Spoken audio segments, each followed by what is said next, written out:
Talk about things like Ryan Suter's patience as a D-man are what makes him in the top 5 of the NHL. Or he's got all the talent in the world in weapons. So then why aren't they in the playoffs? And once Carson Wentz got hurt, I just assumed it was a home field advantage all the way through to the Super Bowl for the I Vikings. did it as well. Yep. Because I don't see them winning.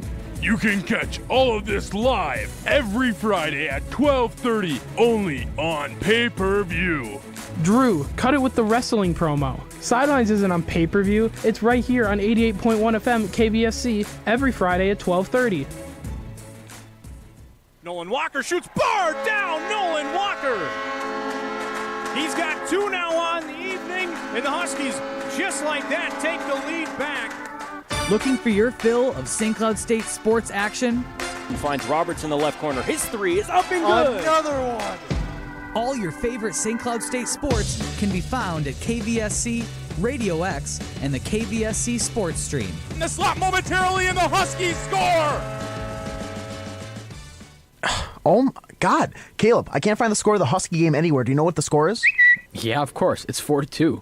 What? How do you know that? Oh, wait. Did I say 4-2? I meant 5-2. Blake Lazat just netted his second of the game. Let's go Huskies. All right, but how do you know this? All you have to do is follow KVSC Hockey. They tweet live from all the Husky games. That's unreal. Do they only update the scores? No, they don't only update you about the scores. They also update you on penalties, and they're even interactive with all the fans that tweeted them during the games.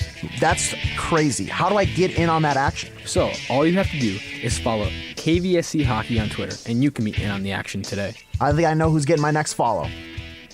Malik clubs one into center. Wenzel going back, turns, still going, bombs away! It's Malik's second home run of the game. Man, that Huskies baseball coverage sounds really good, but I don't know where I can find any more. Colin, you seriously don't know where to get your Huskies baseball coverage? No, I don't, Drew, but do you know? You know, I could tell you, but let's let Lenny do it. Hey, this is Lenny Walker, junior outfielder for St. Cloud State Baseball, and you're listening to the home of the Huskies, the KVSC Sports Stream. Checking out our sexy mugs is just one of many reasons to visit 975radiox.com. You can find links to our Facebook, Twitter, and TuneIn radio pages there. Or you can find out when and where to go to find Radio X artists playing live in our area. Learn more about where your favorite bands are now, or just stream Radio X, soaking it in and reminiscing about a time when greasy-haired musicians dressed in flannel ruled the airwaves. All this and more at 975radiox.com.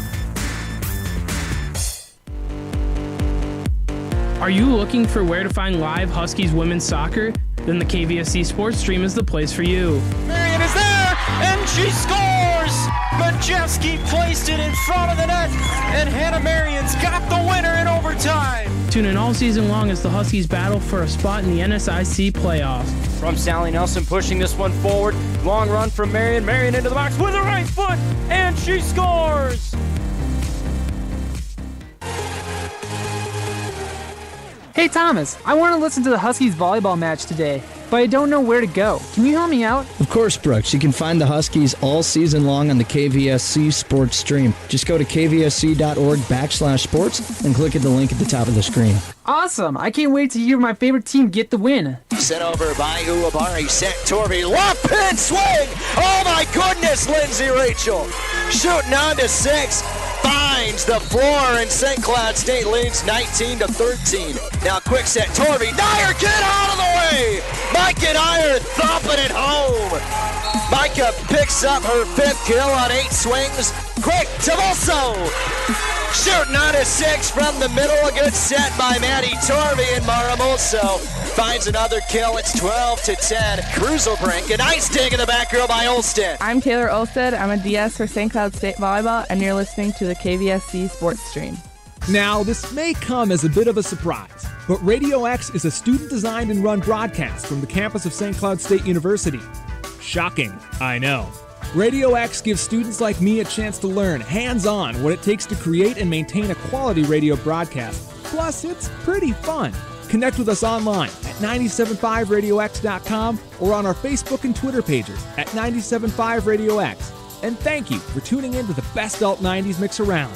Radio X, Alternative music was awesome in the 90s. Progressive artists and bands had a profound effect on what we call rock music today. The spirit of alternative music is still alive and well. New alt-rock artists are still innovating and changing the music landscape. You want to hear what alternative and progressive music sounds like today? Check out our sister station, KVSC, at 88.1 FM. You can hear the latest in progressive rock, punk, hip-hop, blues, and even folk and bluegrass music. KVSC 88.1 FM, your sound alternative.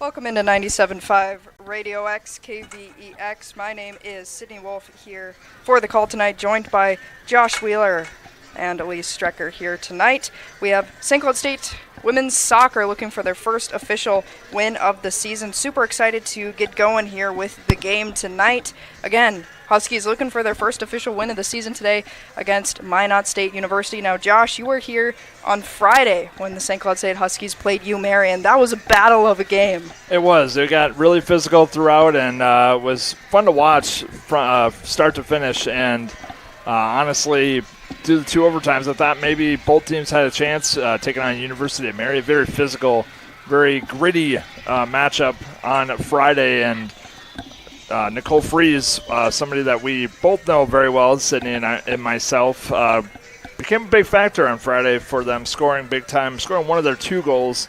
That game ending 2-2 in after two overtimes, and just could not quite pull it out. But you know what? This team's still looking for their first victory in conference play, and I'm excited for this matchup here versus Minot State. Yeah, it's going to be a great game. We have your starters here, and we're about to get underway here with the kickoff at Husky Stadium. It's a beautiful day. It's really nice out, and it's a great day to be at Husky Stadium supporting your Huskies once again. It's nice to have some soccer back after having, almost 2 years off for this Husky squad. But before we get underway, your St. Cloud State starters, we have Evie Cohn, the redshirt freshman, in goal. She's been very strong this season. We talked to Coach Arvison. She was really excited about her and her playing style. Jenna Dominguez, Sally Nelson, Caitlin Zubinski, Claire Shea, Carly Krebs, Cassidy Lange, Carly Valdez, Alondra Carranza, Nicole Fries, and Hannah Bargeste to round out the Husky squad. We'll get underway here. Again, forgive us if we take a minute to find the numbers. The numbers are very small on the jerseys, so they're a little bit hard to see sometimes. Your Huskies in their home red jerseys with white numbers, and the Minot State Beavers in their away whites with hints of red and green. So a lot of red and white on the field here today between Minot State and the Huskies. Trying to figure out who has dominance here so far in the first half. Pretty back and forth battle. So we'll get a whistle.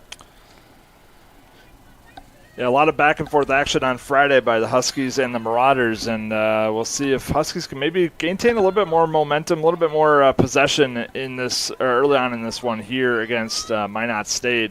There was a lot of things that happened on Friday that you just couldn't quite put on a stat sheet. And one of them was possession time, and the overall passing of St. Cloud and the defense of the Marauders on Friday was just that good to match up against St. Cloud's offense, and we'll see how Minot State matches up today against the onslaught of St. Cloud's offense here today.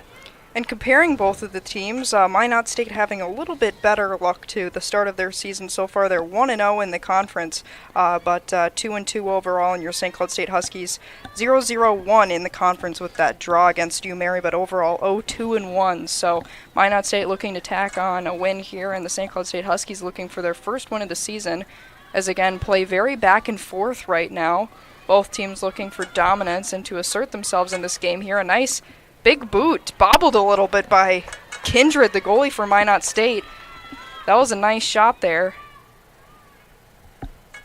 I believe that was from Nicole Fries, who again, what a great player, what a standout player, the senior here for the Huskies. Has had a couple of goals already this season. And a nice shot there. The Beavers come the other way, but it's stolen away from the stolen away by the Huskies. Kicked back inbounds to Krebs, who battles for it, but it'll be kicked out of bounds. Minot sending it the other way. A little bit of wind here on this beautiful day here at Husky Stadium, but like you mentioned before, it is a picture-perfect day out here. Perfect day for some soccer for the Huskies and taking on the Beavers today. A little bit of physicality already. I just had to interrupt and say that between Carly Krebs and Sarah Upton. They've been pretty pushy so far. I saw them a little bit battling in the corner here. Not afraid to get their hands dirty. Not afraid to get gritty with their gameplay so far. Well, I think the thing that's most important at the beginning of the game is really to test out your opponent team and also test out the refs.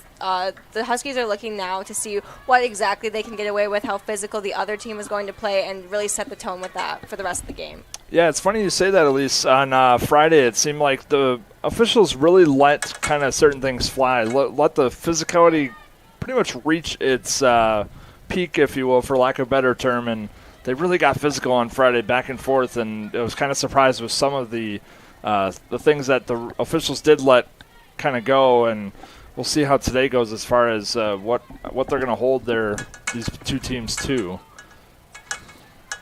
Minot State passing it around, going back over to Upton, but it'll go over to a Husky after Mel Van Wasten takes a fall in the middle of the field. Huskies trying to pass it to a teammate, but it's blocked by the Beavers. Sent back to redshirt freshman Evie Cohn.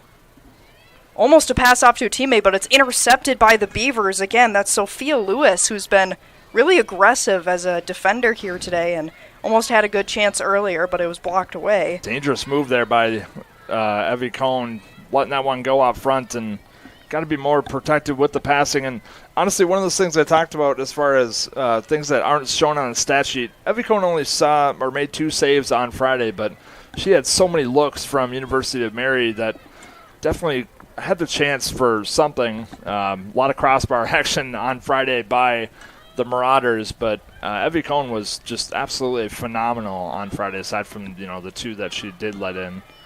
Really nice to see some up-and-coming faces here for the Huskies. Evie Cohn, a redshirt freshman, and then we also have a fresh face in Alondra Carranza, who's a freshman this year, number 18, out on the field as well. And then we have some seniors who are doing really great, like we said earlier as well. For Minot State, redshirt senior Sophia Lewis been really aggressive so far this game as well. But they also have some fresh faces too, like Shay Taylor, one of the freshmen here on this Beavers team.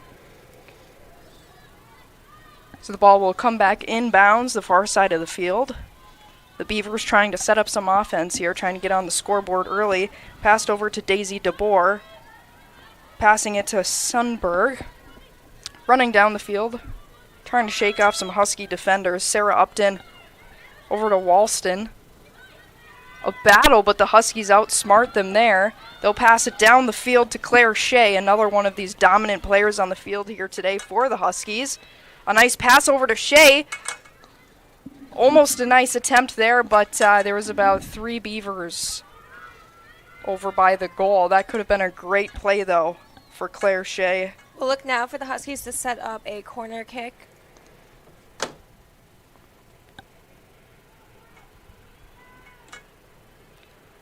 Going to take a minute here to figure out what play to do in front of the goal here. The teammates for the Huskies will figure out how they're going to set up here.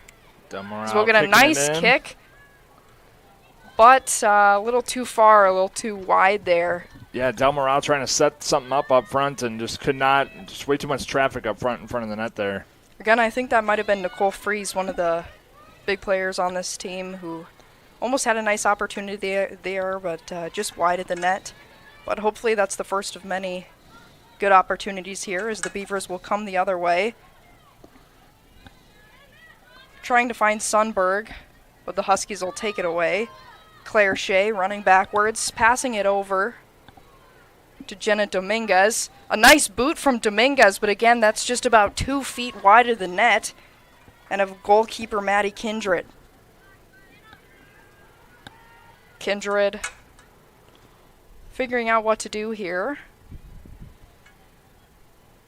She's going to kick it right on the bottom of the H of the Huskies logo here at Husky Stadium.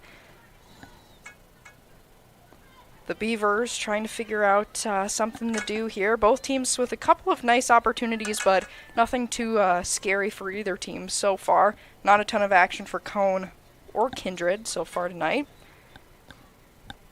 Beavers passing it around in the far corner. Can't seem to get out. They'll pass it backwards to Shea Taylor, again one of the freshmen here on this team. She'll pass it back over to Sundberg, running down the field. Finding Sarah Upton, but she'll pass it back. Going back over to the midfield is DeBoer. Finding one of her teammates in the corner again. They're struggling to get it down the field right now with the aggressive Huskies defense. Pretty physical so far. We've seen a couple of pushes, a couple of shoves. Nothing that warrants any fouls quite yet. Dominguez, the nice header. And once again, the Beavers stuck. Not sure what to do here at Husky Stadium. A lot of possession time for Minot, but not necessarily resulting in any good opportunities. The Huskies will chase the ball downfield. That's Sally Nelson, but she won't get to it in time.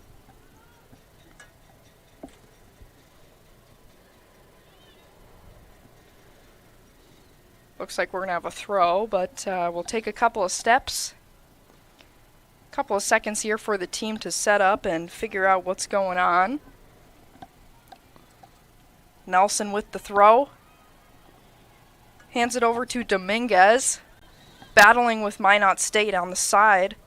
Dominguez tries to keep it in but can't. She'll throw it back in quite quickly over to Freese.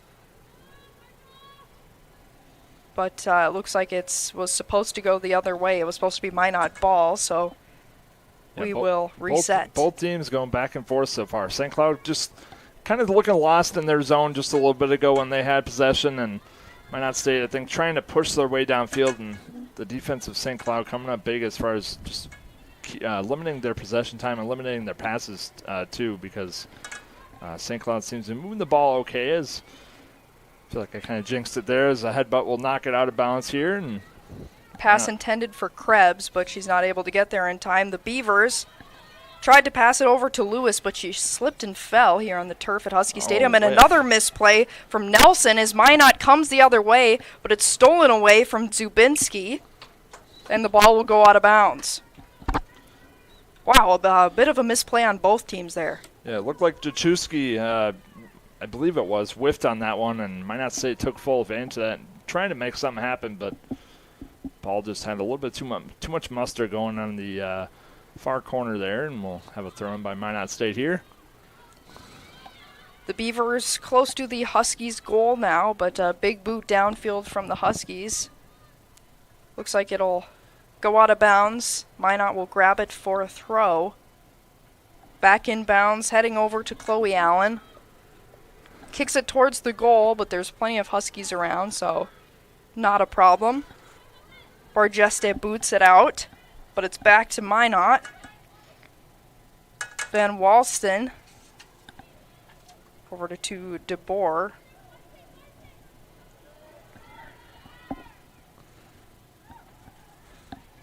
That one going just over the crossbar there by Minot State. We'll have a goal kick here, I believe.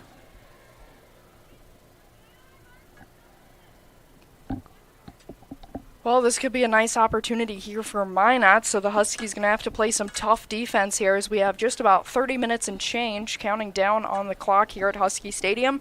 Minot taking a few seconds to set up. Here comes the kick right in front of the goal. Plenty of Huskies there, though. It goes just wide, and now it's a battle for possession as it's kicked out of bounds. I think that's going to be Minot ball.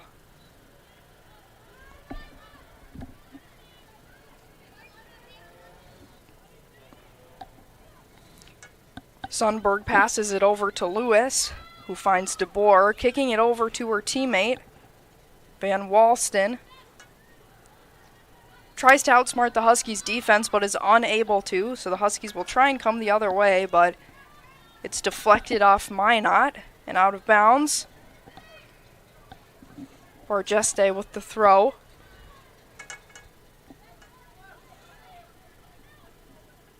The Huskies trying to find out what to do here as Carranza tries to fight off the Beavers. Another throw from Minot State, but there's plenty of Huskies around. The Beavers will find the ball once again. Mitchell passing it back to her teammate again. The Beavers have had a little bit of trouble getting down the field towards the goal. They've been stuck in their own zone for a good chunk of this game so far, but they still have had a lot of possession compared to the Huskies, which might prove to be an issue, as again, we don't want this game to end like it did on Friday in a double overtime draw. Both of these teams need these critical conference wins. As Carranza boots it down the field, but that's going to be picked up by goalkeeper Kindred. Yeah, Sid, you mentioned it, but I think this team, especially Minot State right now, is just kind of letting the frustration get to them a little bit. There's a little bit more pushing and shoving on for both teams, for that matter, but mostly Minot State trying to get that ball, and St. Cloud's just pressuring them all the way back to midfield, and can't seem to get quite anything going quite yet here from Minot State as St. Cloud takes it the other way. This may prove to be a nice opportunity for St. Cloud as Dominguez goes down the field. Freeze running towards the goal. Dominguez, it's blocked away by Minot, but she'll get the ball back once again. Ball almost goes out of bounds, but it's back to Bargeste. Passes it over towards the goal. Bounced back and forth, 3 headers in a row. Minot tries to kick it out of their own zone, but Freeze running around, and we'll get a foul, which I believe will be called on Minot State. Tiffany, I believe that was. I think that's Daisy DeBoer, number 8. So it looks like it's actually going to be a foul on St. Cloud State Huskies. I'm not sure what they saw going down, but that was called on the Huskies. A little bit of pushing and shoving there, so you never know. There could have been something we didn't see up here from our vantage point at Husky Stadium. It hasn't been quite as physical as the U-Mary game so far, but it's still a little bit of some battles here. A lot of physicality out of the gate, though. It's stirring up to be just that, if not more than Friday's game. We'll see what kind of fight St. Cloud puts up with against Minot State here. Again, the Beavers stuck in their own zone once again. They're really trying to get through that. The ball will go out of bounds. Minot with the throw. Again, still stuck in their own zone. The Huskies not playing too aggressive, though. I know that was one of the big things Coach Arvidsson said they were trying to focus on was that transition game.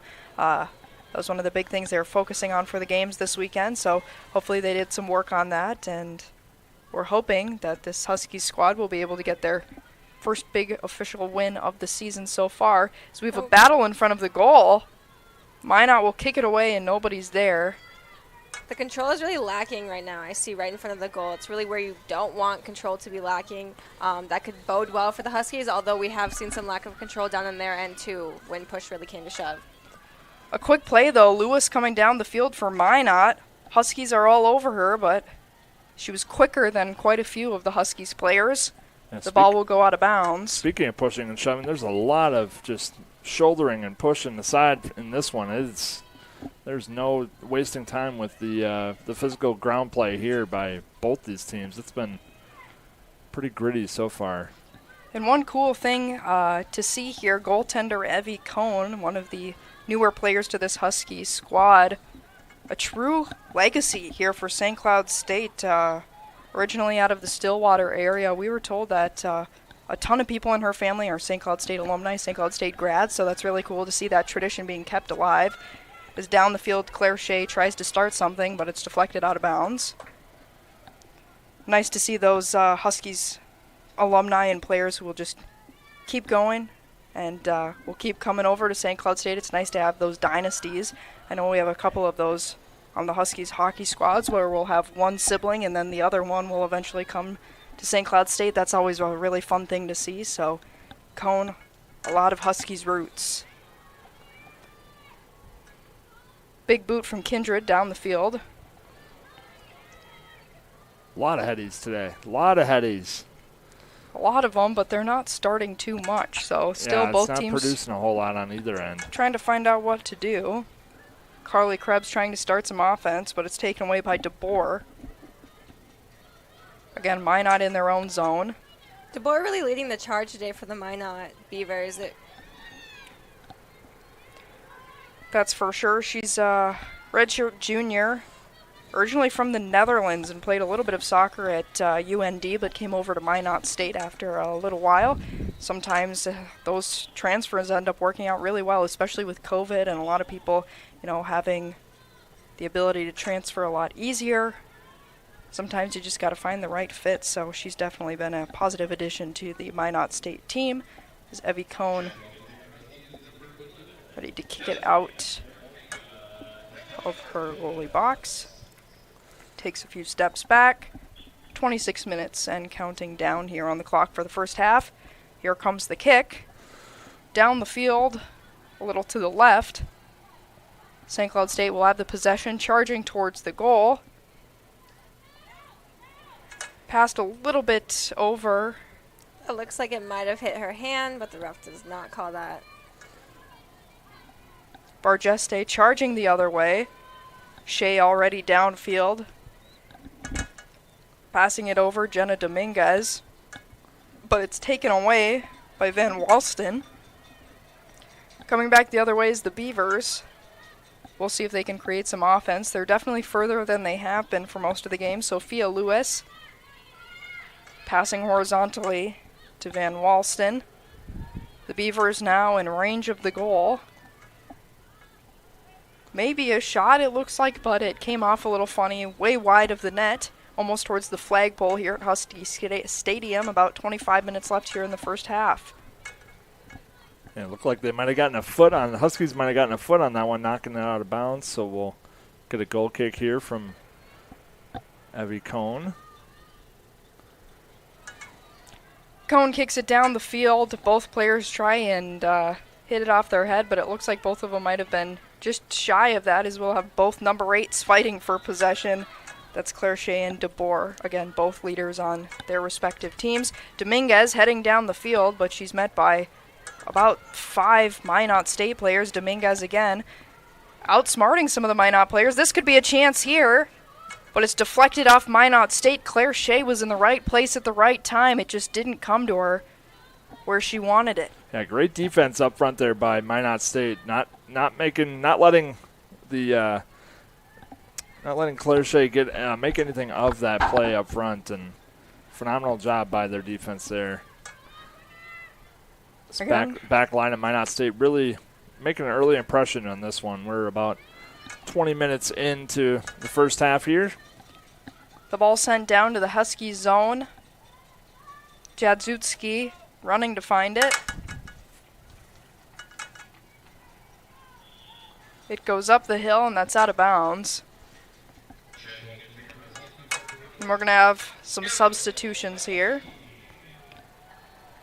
Yeah, Claire Shea, one of those seniors that I personally am excited to watch this season. She had a lot of looks on Friday and definitely mentioned her name a lot on the broadcast. Ricky and myself did on Friday, and it's going to be exciting to watch her finish out her time as a Husky this year. And so far it's been fun to watch.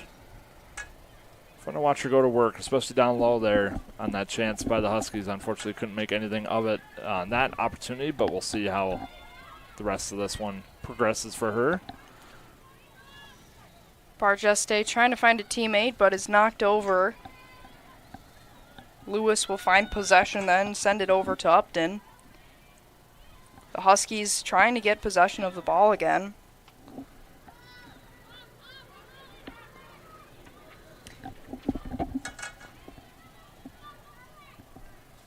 It looked like Nicole Fries fell down there about midfield. I think she wanted maybe a call there, but it didn't look like anything, at least from here, that had taken place by Minot State. So officials letting it roll. Nothing happening there.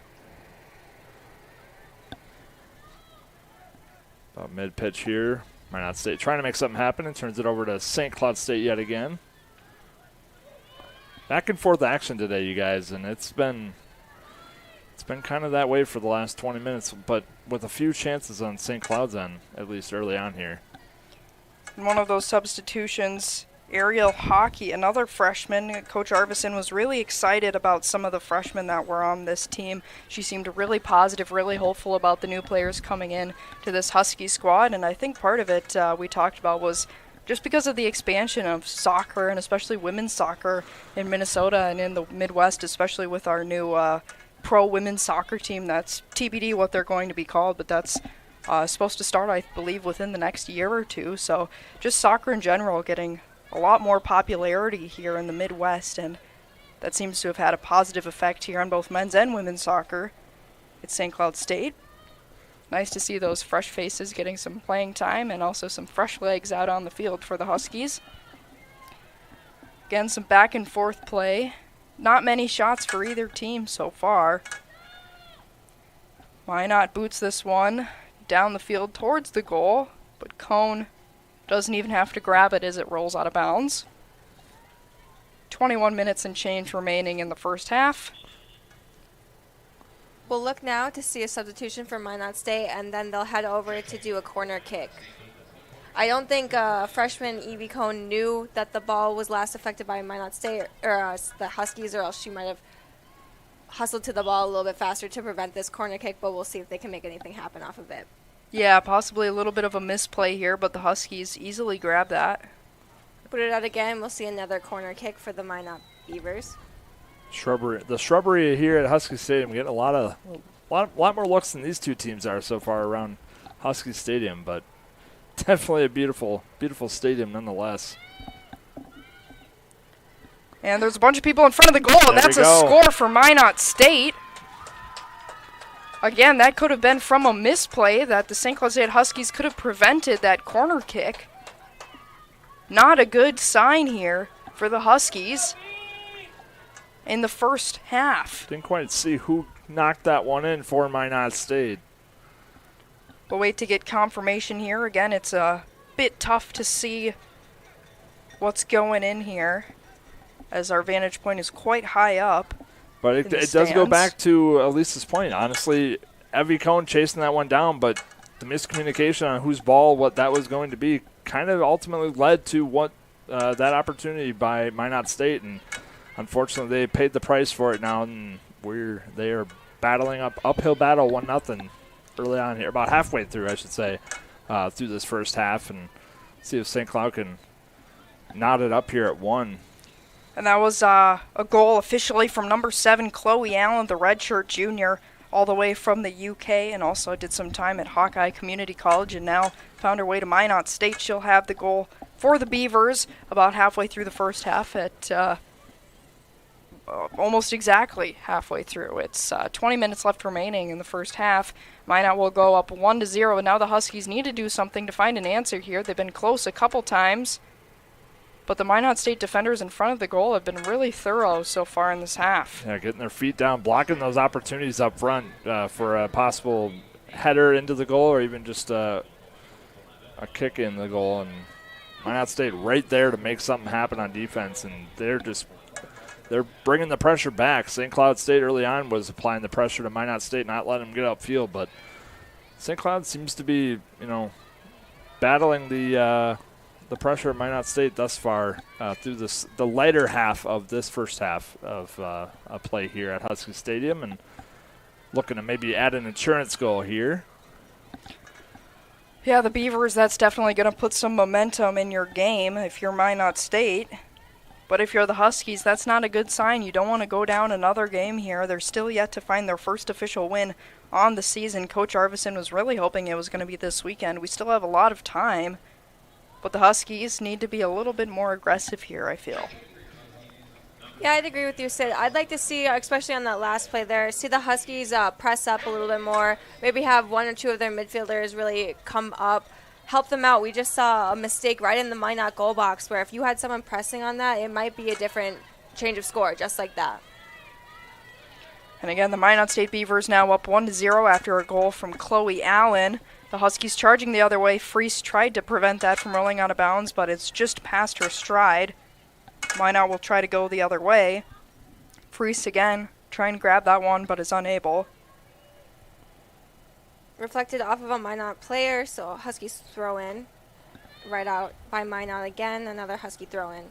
It's been a struggle to keep the ball in bounds, to be honest. We've had a lot of play that has just been throws and kicks and all of that stuff here tonight. Well, it also boils down to the tight-knit defense that both these teams have been playing through the first half. I mentioned before that first portion of it's been was mostly the Huskies pressuring, and now it's Minot State pressuring. It leads to a lot of offense on defense, close play by playing out these perimeters here. And exactly what we can see. We can see right now the Husky defense pressed all the way up to that half-field line. They're not letting anything slip by them, and they are ready to help and be there for their midfield and their offense. And also substituted in for the Huskies in the past few minutes is number 11, Emily Talamontes, senior from Denver, Colorado. We've had a couple of substitutions here late in this first half.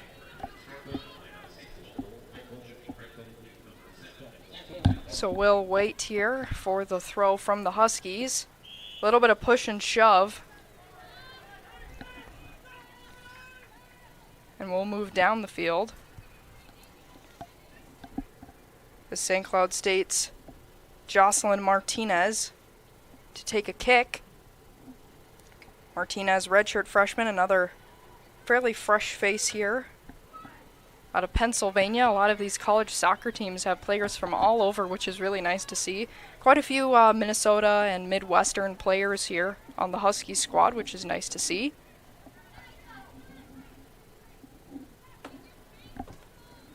The ball being passed around by Minot State. Sophia Lewis charging the other way, but there's about 4 or 5 Huskies in her way, so she can't do much. Passes it over to Allen, who has the goal. Sends it back over to Van Walston, who's been all over the ball tonight as well. Upton. St. Cloud trying to track this Minot State, onslaught for lack of a better term. They're being careful with the ball. They're making sure that they're executing the passes, and I think that's ultimately what's helping them remain on top right now, is just not being too careless with making sure they're getting the ball around. And St. Cloud's just kind of playing a more spaced out game. They're not as tight on defense, and they're making sure that if they need to break up any of these opportunities or any of these passes even, that they're right there. And get a goal kick here from Evie Cohn. And a substitution we missed for the Beavers in number 23, Kristen Isbister, originally from Saskatoon, Saskatchewan, redshirt freshman. As the Huskies heading down the field. Cassidy Lange passing it over to Valdez. Again, some pushing, some shoving. It goes out of bounds. A little arm action there by Minot State. Definitely getting tangled up here along the perimeter. That is for sure. As Lange heading back down the field. Trying to find some teammates, but it's booted away by the Beavers. Just out of the reach of St. Cloud. They're back at it, though. They have the ball right back here and looking to maybe make something happen up front. But like we talked about that, they're right there on the defense trying to fend off any offensive onslaught by the Huskies here. And Minot State playing a phenomenal first 30 minutes and change here at Husky Stadium on this beautiful Sunday evening in St. Cloud. A little windy, perfect weather for a soccer game. A little bit of extra kick into the wind. We're going to get some more substitutions. We'll update you as they come in here. Again, it's a little hard to see some of the numbers here from our vantage point, but for the Huskies, Chloe Naralski also on the field right now, number 15, the junior from Washington. Well, Justin, you mentioned that wind. So at this time, we do have Minot really getting advantage of the wind here, the ball going in their favor, Huskies having to kick into the wind. So maybe we will see some sort of shift at half when they do switch sides, and the Huskies will have the wind working to their advantage instead. Yeah, you got to wonder how the wind does come into play here, especially with some of these deeper feeds downfield. And we saw a lot on Friday where Claire Shea was one of the key contributors in executing their offense for St. Cloud, and she was pretty much down on the far end of the field every time and St. Cloud spent much of the second half trying to spring her for some offensive chances, and it was about 50-50 with making that happen. How often do you see certain players downfield with that opportunity? Do you typically have, being a soccer former soccer player yourself, how often do you have players kind of sitting downfield waiting for those feeds and waiting to make something happen throughout a game? I think usually pretty consistently, depending on the level of play. Whether it's one or two players, I think you always want to try and have someone down towards the end of the goal box. You have to be careful about offsides. You don't want to get behind them.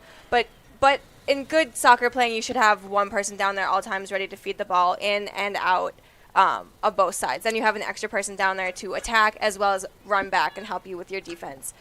Tonight we've seen it quite often with someone having someone down there. However, then you run into the issue with only having one person down there. You have nobody to help you, and you really got to look on their players to get back and help that person that might be down there. A big opportunity here now for Krebs. Has a free shot, a free opportunity here to try and score. She has some teammates waiting on the side. Snoralski, Freeze, but it's an easy catch there from Kindred. Yeah, not too many looks today for Kendrick, but again, that might be due to the wind, though. We saw a few shots earlier go just wide by a foot or two, so if the wind's not going in your favor, those kicks that might be really grating into that top shelf, that top corner, those might not be as perfect as they normally are due to this wind, as the Beavers go the other way. Galvez back to teammates. Again, the Beavers a little bit stuck in their own zone again, but they are still leading on the scoreboard, and that's all that matters at the end of this game. About 10 minutes left here in the first half of the game. Minot State Beavers 1, Huskies 0 in the first half. In for the Beavers now, forward Annabelle Noches, redshirt sophomore out of California. Nicole Freese again running down the field, trying to start something for her team, trying to get it tied up here before the half. Freese trying to find a teammate, but is pushed over. Yeah, Freese, as we mentioned, one of the 2 goals St. Cloud did get on Friday, and she definitely, outside of that goal, had a lot of touches as well, and looks like St. Cloud's going to keep giving it to the experienced Nicole Freese, the returning senior, I believe, for this team. Returning this year, the Appleton native. The Beavers going back the other way, but it's kicked out of bounds. And a big thing that Coach Arvidsson wanted to focus on the game today for Minot State was that they really have a lot of urgency in their transitions, and that she wanted the Huskies team to get better on those urgent transitions and just focusing on positional responsibilities and improving in the middle third of the game. So that would probably be now and the beginning of the second half, to be quite honest with you. We've seen some good looks from the Husky squad, but so far nothing to result for it on the scoreboard as Cone kicks this one. Comes down just before the St. Cloud State logo in the middle of the field. The Huskies passing it around. Noralski finding her teammate. Hockey. And that's booted over. It looks like it was supposed to go to Talamontes, but it's intercepted by the Beavers. Chasing it now is Carly Krebs. Sophia Lewis going back the other way, and she has been a weapon for this Minot State team. She's been very fast and has had some great opportunities tonight. As the ball is kicked away from the Huskies, Nicole Freese with a nice move there. And a nice kick to avoid some danger as well. Talamontes down the field. Passes it back to Krebs. But it looks like it's going to roll out of bounds. Minot State ball. The Huskies have about 8 minutes here to tie it up before the half, which would at least give them a little bit of momentum here going into the second. You don't want to head into that locker room down, because that just changes the whole atmosphere, the whole attitude of the game as you come back and take the field for the second half. Minot State again passing over to Lewis, who's trying to outspeed the Huskies, but there was about 4 or 5 Huskies there. The ball just goes over the head of Zubinski. And right there, we see right there called for offsides. So she was behind the defender from the whole time. The Huskies were confident that they let her. They held their lines straight, and they let her go behind them just to call the offsides. Easy pullback for the Huskies. Don't have to do much. Not worried about a scoring opportunity there. Ball kicks down the field by the Huskies. Again, they only have a couple of minutes here to make an impact on the scoreboard. Talamontes chasing the ball, but it's picked off by the Beavers.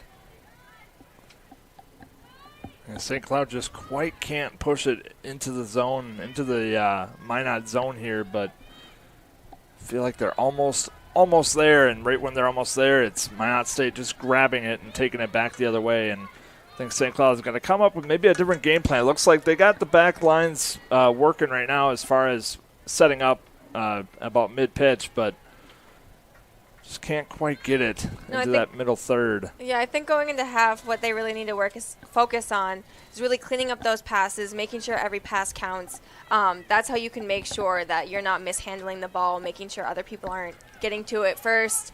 Really just honing in on their passes and making that more structured, because they do. Their defense is looking very well today. They have held their line straight.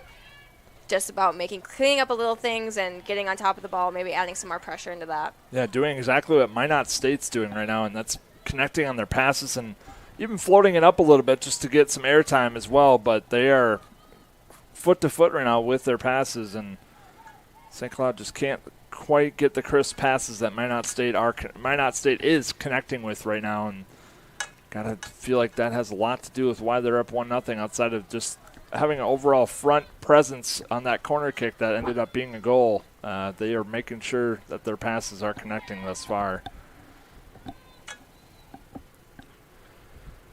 Minot. A little over 6 minutes left in this first half. With the throw in, again back to DeBoer, who's been a strong player this whole game for Minot. Trying to get it up the field, over to Lewis, who finds Upton. Upton down the field, Lewis charging the other way, but the pass is short, so she'll have to go back and chase it. Lewis trying to head towards the center, boots it towards the goal, but it's wide. Cohn with the save anyway. 5 minutes and change, counting down on the clock.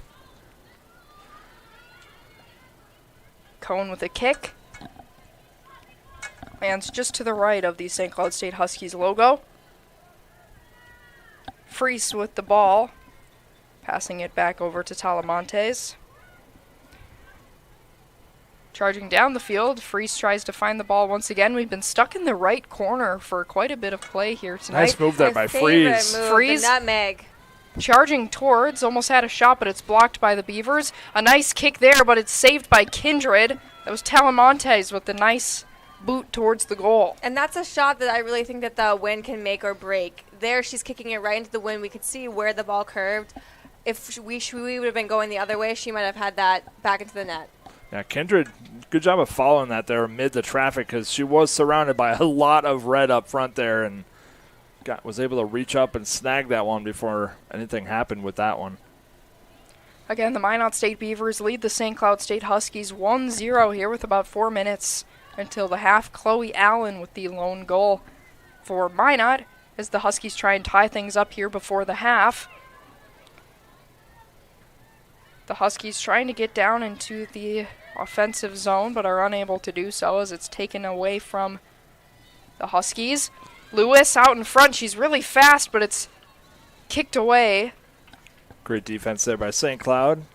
Not letting this become an insurance situation. Already down 1-0 late in the first half here, and good job by St. Cloud getting that one out of the way and knocking it out for a throw-in here by Minot. I believe that was some nice defense there from Jocelyn Martinez, again, the redshirt freshman, one of the newer players on this team. Martinez working in the corner right now. But we'll get a whistle, so everyone will head back towards the Minot goal. Cohn with a kick. Kicks it, it's low, dribbled over to Freese. Nicole Freese passing over to Naralski. Running down the field, Talamontes to the right. Nobody in front of the goal, though, so there's not much to do there. No one to pass to. Talamontes fighting in the corner. Almost goes out of bounds. She keeps it in. but it looked close. Naralski almost grabs the ball back, but is unable to do so. Fighting in front of the net, Carly Valdez, another one of the senior leaders on this team, and a nice kick there from Freeze, but it bounced, and Kindred again with the easy save. Kindred getting a lot more looks late here in the first half. You got to think maybe the Huskies are slowly evolving their game plan into something, getting through the loopholes downfield and able to get a few chances in the last few minutes. As get a trip up here far side, about mid-pitch. I think that was a trip possibly from Jadzutski, but weren't able to tell as that was on the far side of the field. Minot State giving DeBoer the kick here.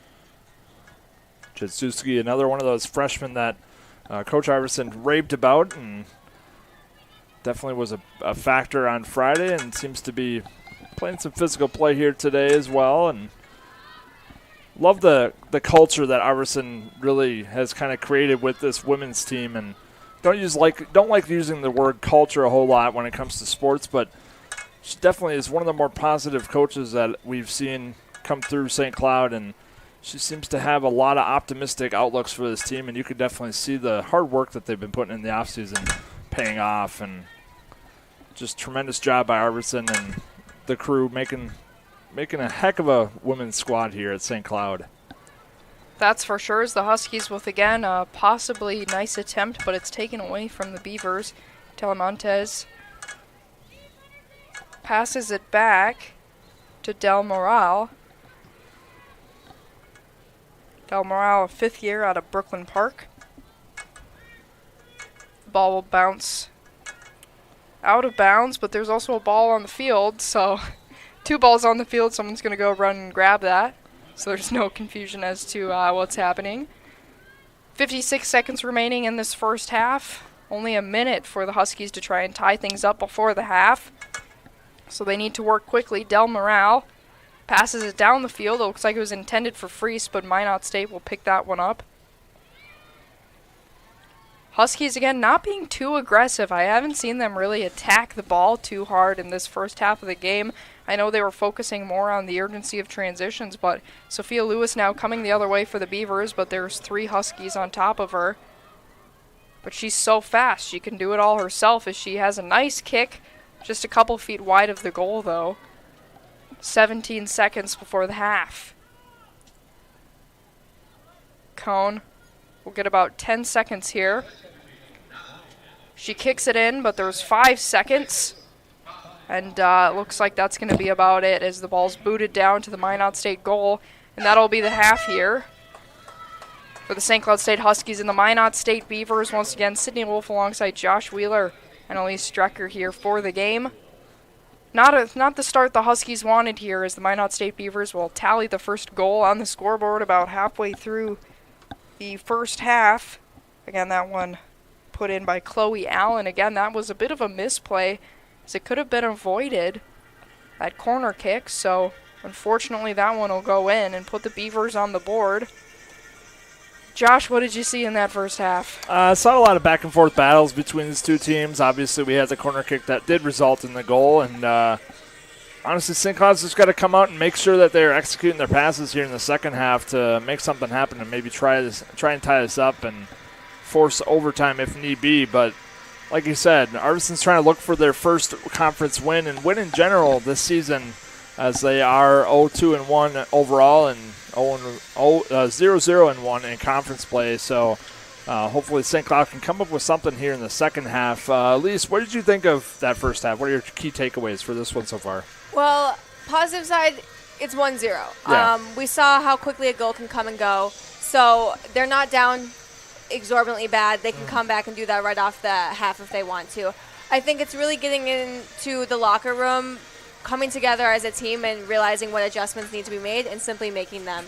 As soon as those adjustments are made, I really see that the Huskies evening out with the Minot State Beavers, as I haven't seen anything too impressive from the Beavers that are holding the Huskies back. It's been pretty equal physically, as well as possession time, really. I think that the Huskies definitely have a better defense looking on the field.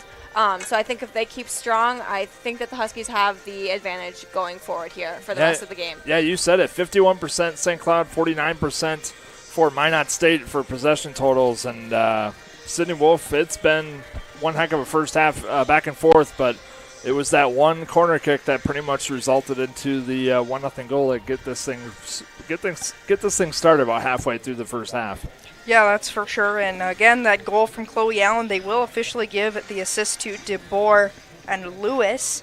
Lewis as well with 3 shots, and then the only official shot on goal, looks like for Minot, will come from Allen.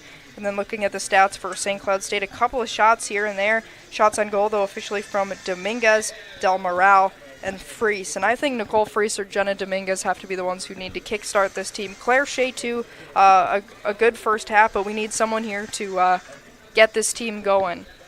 Absolutely. We need some of those senior leaders to step up here and Absolutely. put one through the back of the net. Otherwise, Minot State Beavers looked pretty solid here so far, and we'll just have to wait and see what the second half holds here. Again, as the Minot State Beavers lead 1-0 to the St. Cloud State Huskies here at Husky Stadium on this beautiful Sunday afternoon. We'll be back in a few minutes here with a couple more first half analytics, and then we'll be back for the second half of this game between the Huskies and the Beavers here on 97.5 Radio X KVEX.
At 12:30, only on pay-per-view.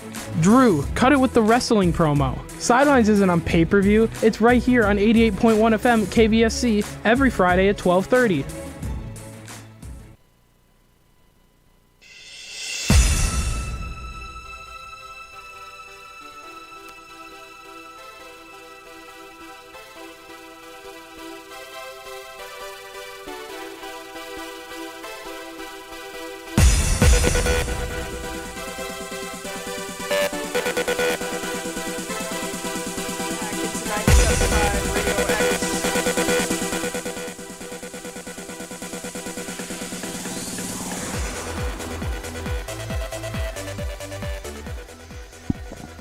Welcome back into 97.5 Radio X, KVEX. Players about to take the field once again. Your St. Cloud State Huskies playing the Minot State Beavers here at Husky Stadium. Sitting Wolf alongside Josh Wheeler and Elise Strecker here today on this beautiful Sunday afternoon. It's a great day outside for some soccer. About 19 seconds left here to go before the players take the field. Everyone heading back out for the second half as the Minot State Beavers lead 1-0, and we had a bit of a strange first half. A lot of play in the middle of the field, not too much offense going either way, but like we said earlier, there's some rain happening here. So, or not rain, some wind, excuse me, wrong weather term. There's quite a bit of wind happening here, so when the teams switch sides, it might be beneficial for the Huskies here to be on the other side of the field. Yeah, it's a beautiful day out here in St. Cloud, and like you mentioned, a little bit of wind, but that's kind of what soccer entails, is having the wind factor come into play, and we'll see how it goes here. Looks like, I believe when I checked during the break, it was blowing to the south at about 17 miles per hour. It might have changed. It's been changing a few times today as we've gotten a little bit of the September heat blasted our way into our faces up here in the booth even, but it seems to be blowing pretty steadily right now. You could definitely tell on some of the goal kicks in the first half that the wind was kind of having a little bit of a threshold with the distance of those kicks, especially with Evie Cohn kicking the direction of the wind. But like I said, it's been changing a little bit, so there were certain kicks that she would make that just didn't seem to be going as far. But we'll see how this wind does come into play during this second half. At least any thoughts going into the second half for either team? Well, I'd like to see the Huskies try and use the wind, as we said, to their advantage now. Hopefully the ball will soar a little bit further, and I hope that they have adjusted for that, knowing their defense, where they might have to be kicking against it now for the other team. I've also looked to see them make adjustments in their front half to be pushing harder in the goal box, really see that aggression. And kickoff is almost underway here once again at Husky Stadium. Minot State looking to tack on their second conference win as they're 1-0, 2-2 overall. Your St. Cloud State Huskies 0-0-1 with the tie with UMary on Friday, and overall 0-2-1. So the Huskies looking for both their first conference win and first regular win of the season as well. As the ball is kicked off, the Beavers have possession, but the Huskies will try and bat that one away. Big kick from Galvez of the Beavers. Back and forth possession so far as Nicole Fries gets it off over to Claire Shea. Last year, the NSIC player to watch. Fries trying to run out to the side. The ball bouncing on the sidelines.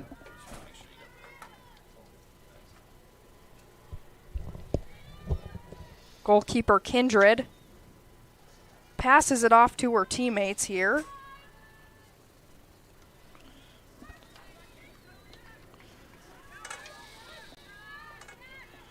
Going back around for the Huskies, trying to find the goal. Martinez running around. But the ball goes out of bounds, so Kindred here now with the throw. Kindred with a couple of key saves early on in the game.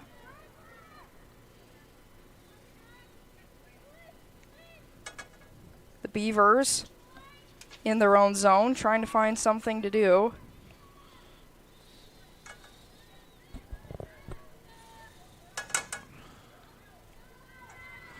Making slow work with the ball here, as it did in the first half. Just not making any mistakes, making their passes very calculated alongside here right around the mid-pitch far side, and regrouping backwards here to try and come up with a new game plan and maybe progress it upfield and add to this lead that they have from the first half. Ball will go out of bounds on the far side. So the Beavers with the throw here now. Going down the field towards goalkeeper Evie Cohn. Sophia Lewis, one of the speedier players on this Beaver team, gets outsmarted by the Huskies as they charge the other way. Bit of some pushing, and we'll get a whistle. I believe that's going to be Huskies' ball.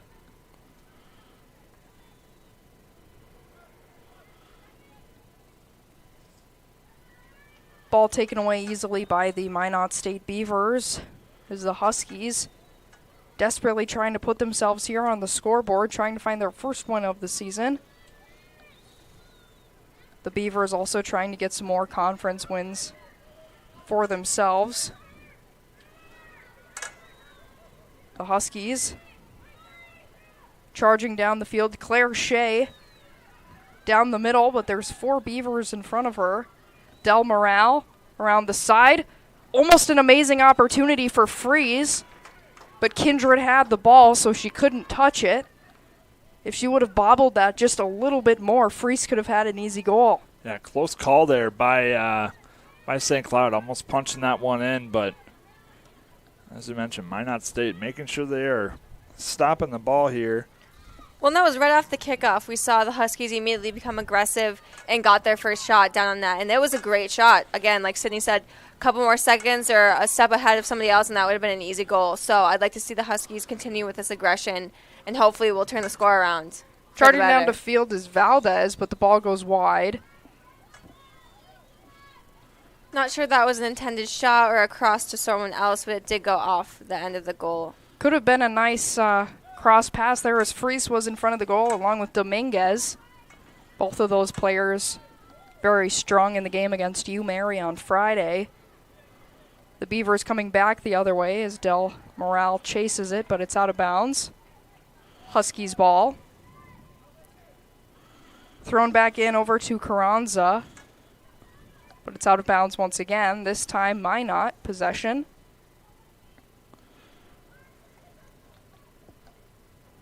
Minot now getting ready for the throw.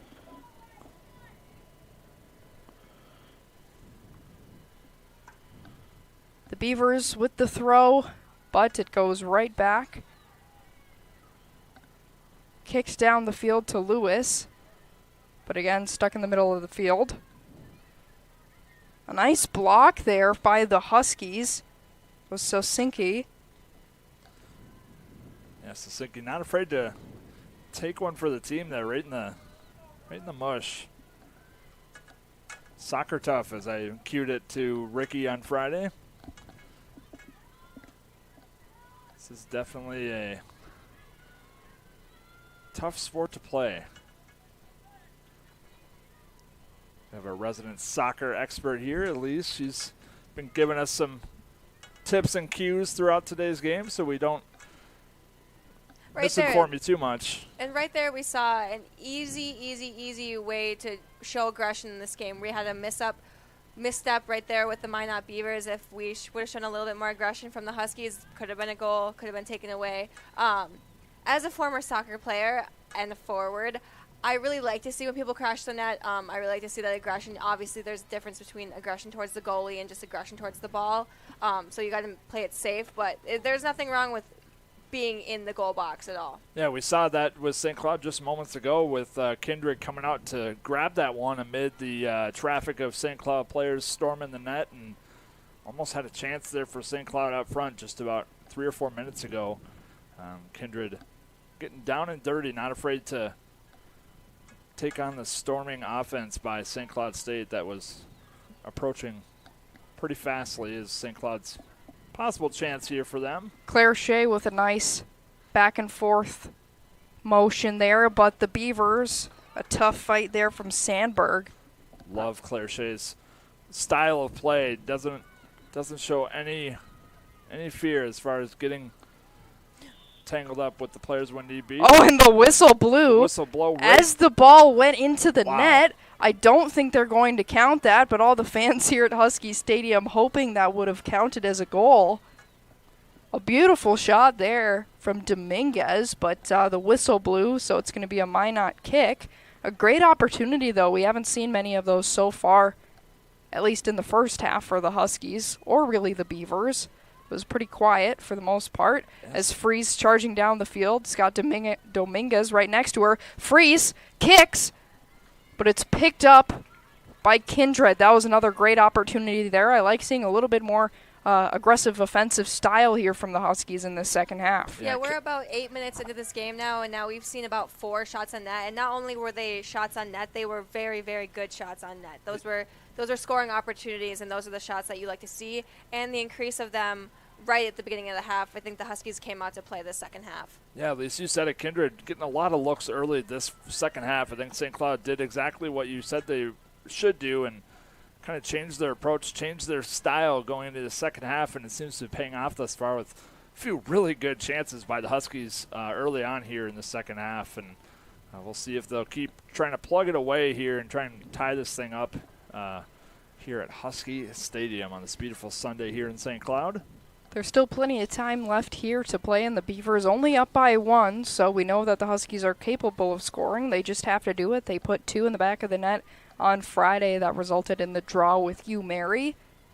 And draws are okay, but you know that this team is eager to put a win on their list. A lot of touches here by St. Cloud as well. It kind of goes along with these chances they've had, but it's been mostly a St. Cloud possessive second half here. And some nice moves from Freeze. Passes it up to Shea. A great opportunity here, but the Beavers are all over her. Got tangled up there down low. Back to Freeze, who takes a big kick, but it's way wide to the right side of Kindred. Again, maybe that wind affecting some of those kicks just a little bit here at Husky Stadium. It's not super windy, but enough to make it noticeable here for a soccer game, as the Beavers will start the charge the other way. Some of the players on this Minot State team have been very speedy so far, but the Huskies, not much behind them either, as Coach Arvidsson stated that this team did a really great job in the offseason of staying trained, staying outside, getting work done, going for runs, doing all of that stuff, really staying in shape in the offseason. So this team feels pretty good about where they're at right now.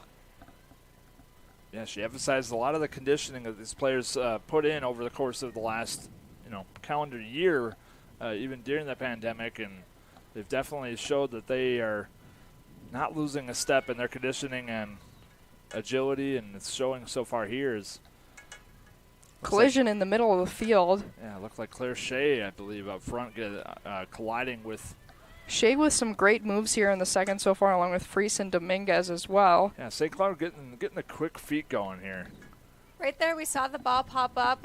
Looks like defender tried to clear the ball out, and we saw the wind stop it and really bring it right back down. So as we can see, that is evidence right there of the wind working against Minot State. Yeah, I was going to mention that. I noticed the curve there mid-air time there, and that definitely you could tell the wind kind of carried that one a little bit. And a nice charge here. Some possibilities for the Huskies as Freese is in front of the goal, but it rolls just out of bounds. Again, the Huskies looking pretty good here in the first few minutes of the second half. I believe that was Jocelyn Martinez on the far side with some nice moves. I think she's been a little bit of a sneaky player here on the field so far in this game. She hasn't been, one of the standouts, but every once in a while I see her doing some nice moves in the corner, which is nice to see. Claire Shea as well, one of the taller players on both teams. She's definitely the tallest player for the St. Cloud State team, at least 5'11", and you can tell on the field it's just a different style of play a little bit, but makes it look super easy, of course, and doesn't even look too winded after all of this running, all of this playing time. Yeah, Claire Shea, the 5'11" senior from Excelsior, Minnesota. Definitely a key factor in this Huskies offense. And the ball goes over, Freeze charging to it. Said Shea's name a lot so far today, especially on Friday as well, where she contributed a lot to the gameplay there as we have a stoppage here. Looks like we will have a kick from the Huskies. A lot of time down in the Minot zone, and not sure if wind is coming into play for this one, but again, that was some wind there yeah. on that kick, but it I think spun the other way. Great speed there shown by Jocelyn Martinez, chasing that one down on the far side near the touchline. An opportunity now. Claire Shea boots it towards the center of the goal, but it's blocked away. An opportunity, but it's just about 2 feet wide. Yeah, just wide of the net there. I think that was Dominguez with the final touch on that one. And that's the exact aggression that I was talking about earlier. All 4 Huskies, I mean, it looked a little chaotic, but at the same time, that chaos is really what can drive soccer goals. Yeah, a lot of traffic up front, and that's probably St. Cloud's best chance so far in this one. Hoping to maybe add a few more chances here as they've just maintained possession on the far left-hand side of the field, going left to right on your radio dial here at Husky Stadium. And fans cheering. Claire Shea almost with the header, but there. Wow. Collides with Kindred. But yeah, that was a great catch there from Kindred, who had to jump up and try and beat Claire Shea's 5'11" frame to the goal. Otherwise, she could have tapped that one in with her head. But Kindred, yeah, some really nice, strong saves here, even with the wind. Sometimes the wind and the rain, if you have games where there's been storms, I know I've done a few for Tech where it's been very rainy, and then goalkeepers just really struggle with the elements sometimes. But definitely not for Kindred here on this windy day at Husky Stadium.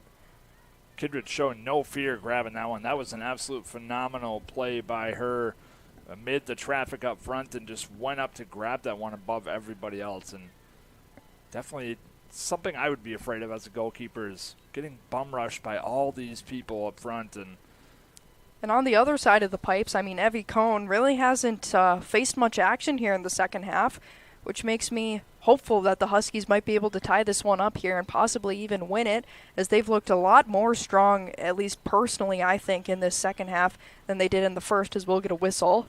Yeah, they've been showing us. They've had a strong showing on their end so far in this second half, and it's definitely been a flip of the switch kind of situation, because you've had little to no opportunities for Minot State to add some insurance here, and St. Cloud definitely maintaining possession, maintaining the momentum that they have past mid-pitch into the Minot zone, for that matter.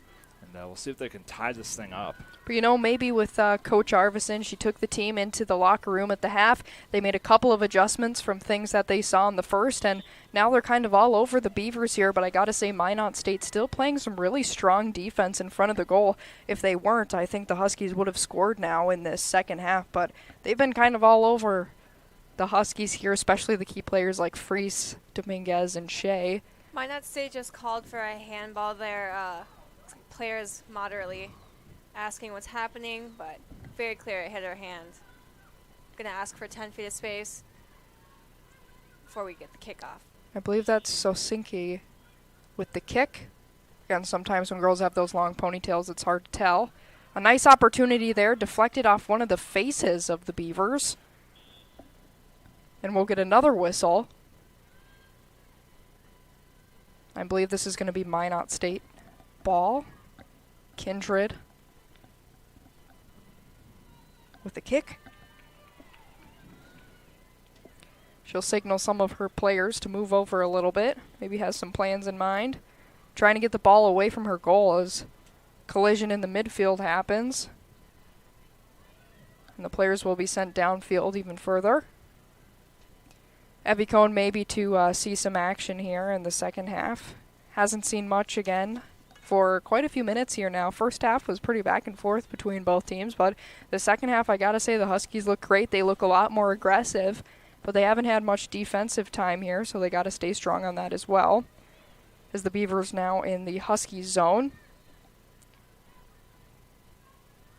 trying to get another goal to possibly secure them the win here, but the Huskies fighting hard to find a comeback here with about 28 minutes left on the clock. Dominguez charging for the ball. Both players fall over. No whistle. The ball rolls out of bounds. I think that's to remain Huskies ball. or they'll give it off to Kindred here. We'll get her choice. Subs will run in. We'll let you know who they are here in just a second. Looks like 2 subs for Minot State. Mitchell for sure heading off the field. Sometimes it's nice to get those fresh legs in, especially when you're playing defense for so long like the Beavers have been here in the second half so far. Minot charging around, but the Huskies are too fast. Valdez with a nice pass over to Dominguez, who tries to aim for Claire Shea, but it's intercepted by Minot. And then again, Valdez with a nice steal, hands it over to Sosinki. And it looks like the fans wanted a whistle there, but alas, no call. Valdez again charging back, passing it over to Shea. A nice, easy touch there, sending it to Dominguez, but nobody's in front of her. Needs someone there. Freeze runs towards the ball, but it goes out of bounds. That could have been a nice opportunity there. I think Nicole Freeze wants a goal this game so bad. I've seen her hustling so hard and just putting as many shots as she can on Kindred. She had a couple of nice opportunities in the first. You might not see it on the scoreboard, but she's been working her butt off here in this game today. The Beavers heading the other way, but the only Minot player over there is Chloe Allen with the lone goal of the day so far.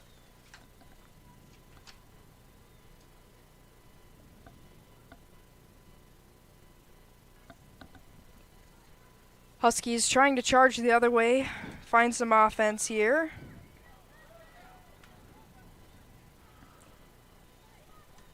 Charging the other way is Dominguez. A quick player, a fast player. I think that was supposed to be a shot on the goal there, but it deflected off Minot. There was about 5 people in front of the goal. Again, they've had some really strong defense right in front of the goal.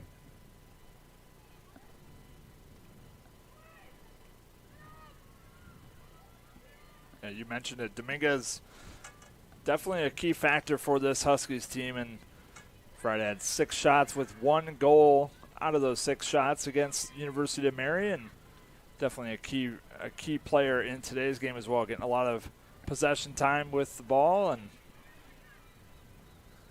showing some agility as well down low. Lewis, a fast player heading down the field, but is tripped up. So the Huskies will send it back the other way. Nothing from the officials there. Not too many calls here today. No cards so far. A shot towards Kindred, but it's right to her chest. So she makes an easy grab on that one. But again, you just got to keep putting shots on goal, and eventually one will go in. Tire out the goalkeeper, make them work for it. You might as well, if you have no other options, no one to pass to, put a shot on the goal. There's nothing wrong with that. The Beavers looked pretty fast here in the first half, but now I got to say the Huskies look a little faster here in this second half. Faster, and they're executing their passes, and I think that's kind of the key difference between the first and second half with this team is they're not being too reckless with the ball. They're making sure they're at least taking their time and making sure that something happens with Claire Shea with a boot. Almost a goal there by Claire Shea, and it bounced a little bit. That could have thrown off Kindred. Yeah, that one definitely was a little shaky for Kindred to pick up, but Kindred's, like she's been doing all game, able to get a firm grasp on these opportunities that the Huskies are presenting here through the first almost, I think it is about 65 minutes of this one. Again, the Huskies, it seems like with a little bit more possession here in this second half so far. Still trying to find something on the scoreboard, though, as they run around, pass between teammates. Freeze trying to get it over to Del Moral, but it's kicked away, passed over to Lewis of the Beavers. Minot State still struggling to get the ball down in the St. Cloud end here today, and this is in the second half here, and it's St. Cloud's defense proven effective thus far out of the gate. The Beavers running around trying to find something to do, but it's easily taken away by this Husky squad. Only about 20 minutes here for either teams to make an impact on the scoreboard. So far, No scoring here in this second half for anyone joining us here on Radio X. The Huskies charging towards the net. Could have been a nice opportunity there, but Just the one Huskies too many tripped up. touches. Yeah, getting a little too fancy with the ball here. The Beavers now trying to go the other way. There's only 2 players down the field, though, so it's going to be hard for them to do anything. It's Chloe Allen again with the lone goal of the night, and it looks like Sophia Lewis as well. They shoot the ball, but it's high of the net, so Cone doesn't even have to make the save there. Some subs now for, it looks like both the Huskies possibly, or they're just getting a quick water break. And also some substitutions come in for the Minot State Beavers. Ball comes back in from Cone, trying to get it down the field to her teammates. Freeze tries to get it over to Dominguez, but it just goes over her head, so they'll get it back to Kindred, who will set things up once again for Minot State. Yeah, Wynn seemed to push that one a little bit when Cone kicked that one, so Wynn still kind of coming into play here throughout. The Huskies again getting the ball back, a lot more aggressive here, even when they've been on defense. It seemed like last half they were a little more content with playing a little bit less aggressively.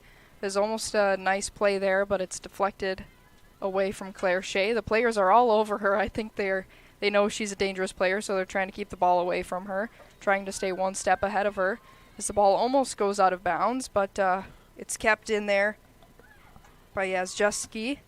St. Cloud doing a good job of keeping the ball away offensively and able to box out some of these players that are, for Minot State, that are approaching and helping them keep possession as long as they can and maybe try and come up with something. Still 1-0 about 24 minutes almost through this second half.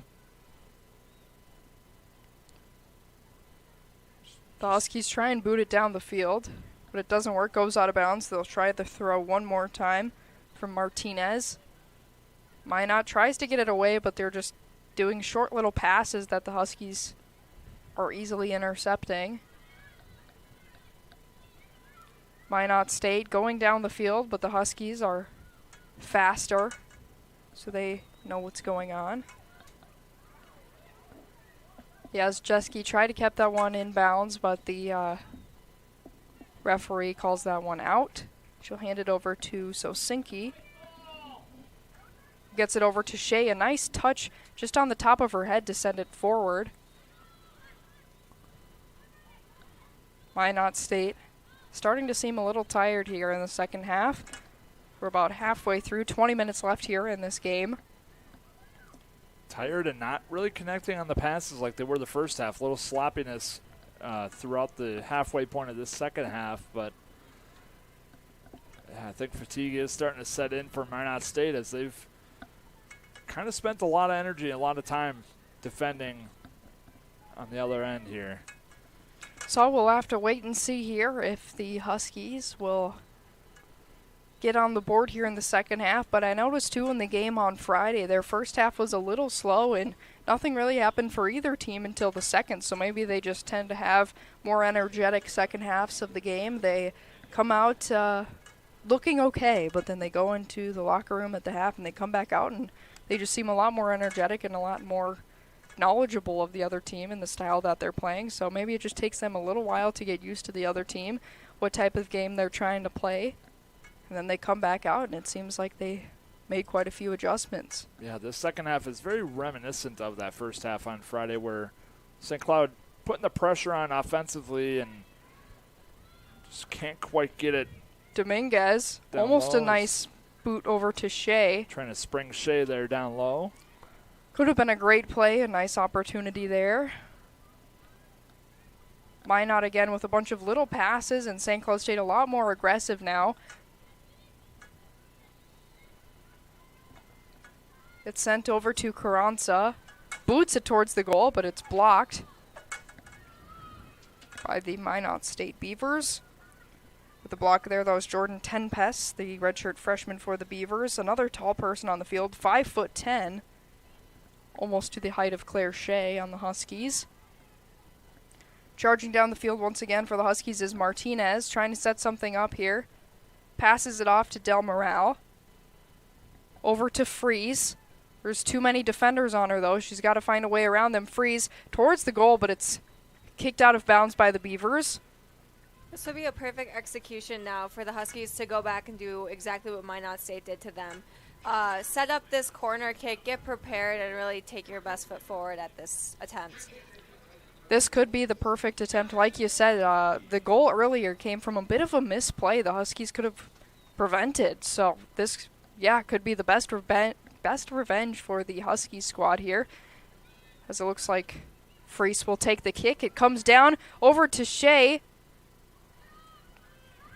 Shea and Carranza both jumped up, tried to get it, but were unable to. They still have possession, though, so they still have time. Huskies showing that speed, keeping the ball away there. Aerial hockey as well on the field now, one of those freshman fresh faces we've seen on this team today. Minot throws it back in. Again, so many little passes for Minot. They try a bigger one, but it's intercepted. The pass was intended for Lewis. Del Moral with a nice interception there. Goes back to Martinez, who passes it down the field, but no one's there, so it goes out of bounds. I believe that's going to be a Minot ball.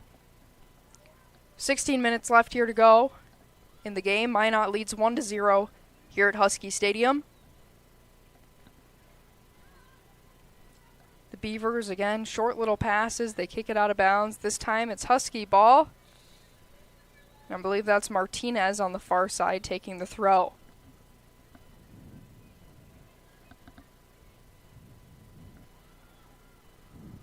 Martinez, another person who we benefited from transfers, did some playing at Northern State.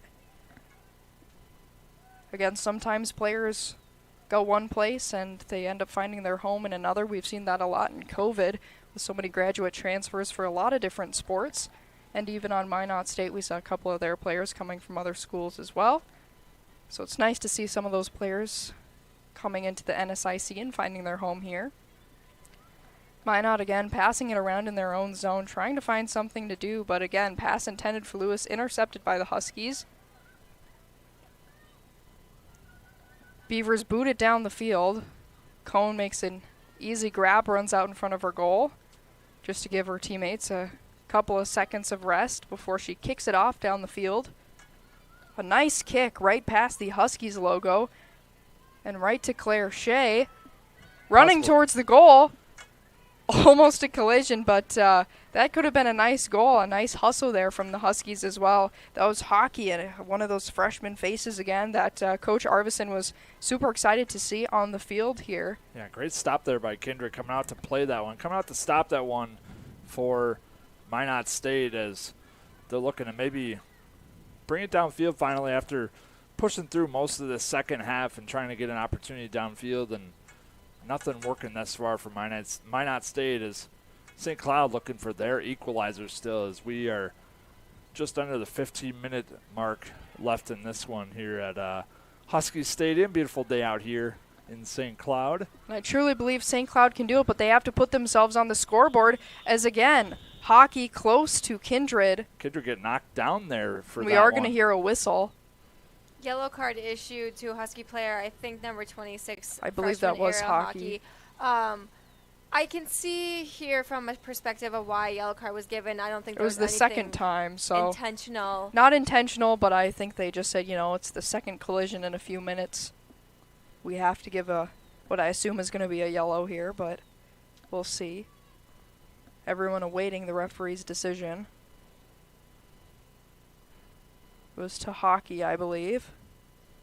I don't think we'll see a card. I didn't see one. Oh, he already issued it. Oh, he already issued it. Gotcha. All right. Well, she's still in the game, so I assume that's a yellow card to hockey. Yep, 2 yellows and a red out. Luckily, hopefully we won't see that today here at Husky Stadium. But it's not too bad, that just means she's playing aggressively. She wants to win, Yellows, you don't want to get them, but it's better than a red, that's for sure. So she's trying her best to charge towards the net. Speaking of aggressive, look at that. Take a look at that play by Kindred, just coming out to really aggressively stop that one. That I sort of hope that, was a whistle there. She's had a lot of looks, so. That was a sort of a big tackle there. I think both teams becoming more aggressive as the clock does wear down. We're nearing about 10 minutes left of the game. I think that is where some of the aggression starts to come out, and that might lead to more sloppy play behavior, but I guess we'll see. That was Jordan Nipper taking down Nicole Freese there in the corner. The Huskies, though, trying to set something up. It's close to the goal, and that's in a backwards kick. That's from Ariana Del Moral. And officials waving it off, it looks like, possibly. No goal? That was beautiful. Why is that a no goal? Looks like might have been an offside play. Yeah, officials waving it was that a one backwards kick. A beautiful play. The teams are going to go talk to the referee. They want it to count. The people up here put it on the scoreboard, so. Didn't quite see why that one was waved off, but. They'll wave it off, but wow, that was a beautiful play there. No one expected that coming, even us up here.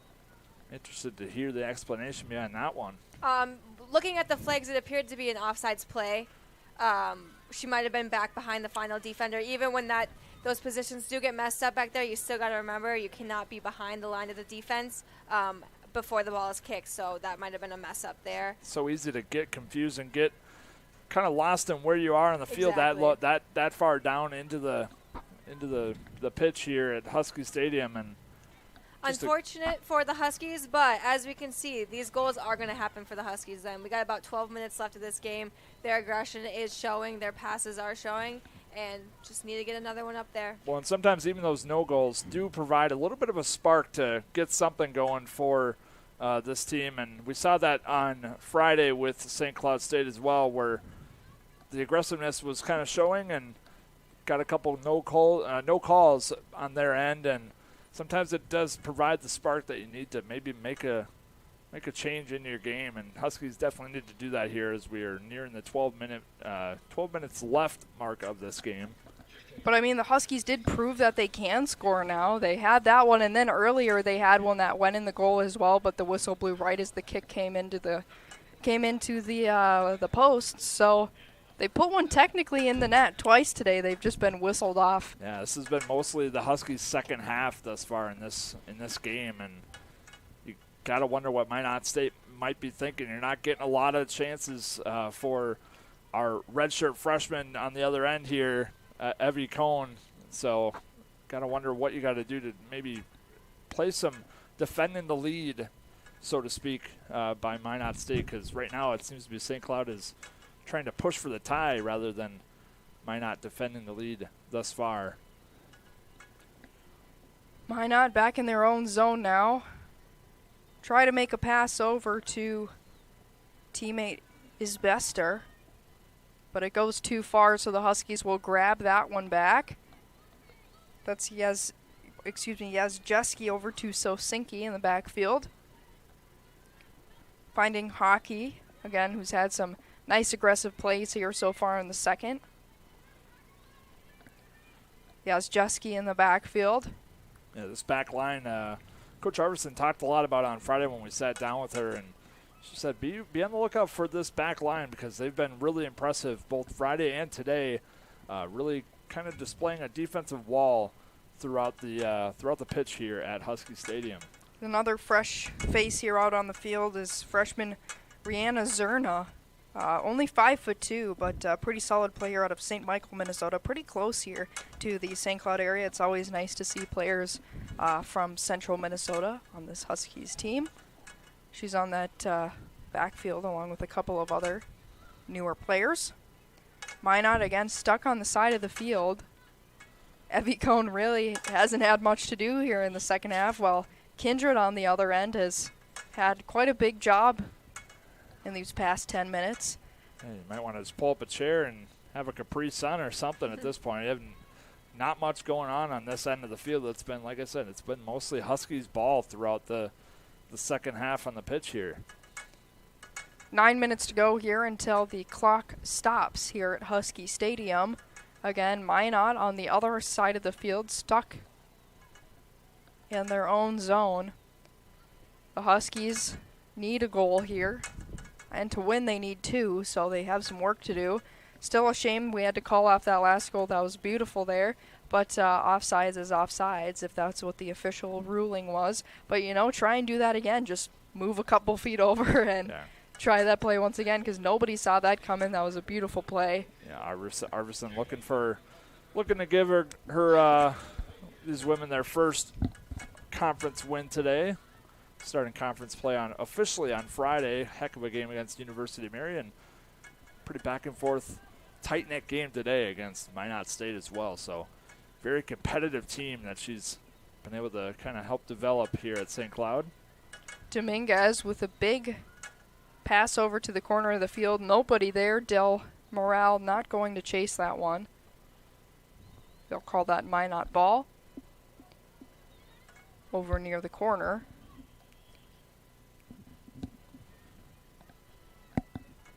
We'll take a second here for the throw to come in. 8 minutes and counting down on the clock. I mean, if you're Minot, you might as well try and waste down some of the time on the clock. The wind is Nothing starting to to kick up lose. too here. The wind's starting to pick up a little bit more at Husky Stadium as our shades in our booth here are kind of slamming against the window some more, so you can definitely tell the wind's kind of kicking into gear. We are right off the river too, so that definitely doesn't help when it comes to wind speed, and this game might have a huge factor in that as well. Evie Cohn runs and grabs that one. It wasn't a shot on goal, but she just runs and grabs it to prevent any Gotta get your touches in while you can, I guess. prevent any Minot State players from charging the goal. A big boot from Minot towards the goal, but again, that's not very close, so Cohn will let it roll out of bounds. Not a lot of action for Cohn, as we've mentioned, and just kind of hanging out over here, just enjoying the view of Husky Stadium like we all are up in here in the booth. And pretty slow last few minutes since that no-goal call, and we'll see if St. Cloud can maybe kick it into gear and get something going downfield to hopefully tie this thing up. Now, at least if you're St. Cloud, what are you looking to do here with 7 minutes left? I mean, you got a no-goal call, obviously, but that definitely sparks something because it seems like they're connecting their passes still and making stuff work downfield here. What is your game plan if you're St. Cloud State? Yeah, Josh, as we see the Huskies now currently move the ball downfield, I'd like to see them keep the aggression that they came out of the second half with. With 6 minutes left, you can still score a goal with 30 seconds left. You can score 2 goals with 2 minutes left. You can never count yourself out in the game of soccer. And so I really just want to see them maintain that aggression, maybe slow down the play a little bit. There is 6 minutes. It's not 2 minutes. Make sure that they're making passes where passes count and just making these last 6 minutes really count for this game. At this point, even if the Huskies do not come away with a win today, I would say that the second half is something to be proud of. They came out and dominated in the second half, and really we saw the possession time change. Going into half, it was about split 50-50. I'd like to see this probably about 70-30 now for the Huskies. Yeah, St. Cloud really dominating possession throughout here, and gotta wonder if they're going to get maybe another chance or two before the end of this one. So Sinke finding Shea. A lot of nice opportunities in front of the goal so far. Haven't had a shot in a few minutes, but the ball has been all over the Minot zone. A lot of red dancing around the white there, so I don't think there was a whole lot to do up front for a chance because there's just not surrounded by white, but you have a lot of white right there just kind of keeping you in the plane of view here to try and get something going with passing, and St. Cloud trying to get the ball going here. Valdez with a nice header over to Dominguez. Dominguez fighting for possession. She could have had a nice shot there, but it was deflected away by Minot State. Martinez now comes up the side with the ball, passes in. Valdez again trying to find some teammates in front of the net. Over to Freeze, but it's kicked away and out of bounds. I believe that'll stay Husky possession. Minot doesn't really appear to be trying to keep possession of the ball. It really just seems like they're really on defensive end at this point with 5 minutes left to go. it appears to me that they really just don't want to lose this game and are really going in to keeping that out now. Well, here comes fast player Lewis now, but it's tapped away by Zierna, who's had some really nice defensive plays tonight. Again, that's another freshman to look out for on this Husky squad.